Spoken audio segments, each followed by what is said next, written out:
of tefillah, the koyach tefillah, one of the most incredible mices I've ever seen on the inyan of tefillah is the famous of Melech Biderman in Eretz Yisrael. He is a Lulav Chassid. He's a grandson of Rav David Biderman, the Lulav Rebbe.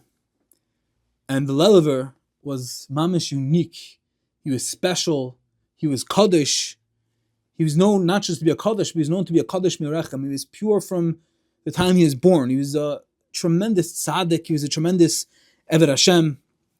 And someone once went to the Lulav's mother and asked her, like, "Mai zechisa, what was the schus? How are you zeiche to such a son? The mamash a Kaddish Mirechem, a tzaddik, mizdabek belikim, knows Torah. He's Eved Hashem. His davening, his whole mahalach is just is awesome. You feel Yerushalayim. You see it. It's almost touchable. It's palpable. What did you do to be zeiche to such a child?" And she said, honestly, like, nothing really specific, nothing unique, nothing out of the ordinary. And they came back and they said it's, they thought not ordinary. Like, really, we want to know the same. We want to know the method. How's it shaykh that you were married to such a child? And she couldn't recall anything particularly extraordinary, but she did remember, thinking back to the Lulaver's childhood, that there were times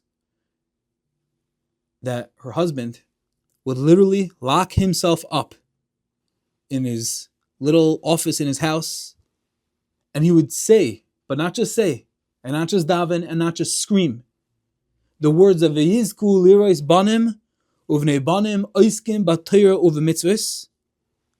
It wasn't just intense, it wasn't tears, but said the Lulav Rebbetzin, sometimes he would bang his head against the wall, crying, beseeching HaKadosh Baruch Hu, to the point that he would faint and pass out on the floor. It's funny that she didn't remember that. That wasn't like what stuck out. That just gives a glimpse into the tzidkus, that wasn't something off the charts incredible. But yeah, her husband used to faint on the floor after banging his head. That's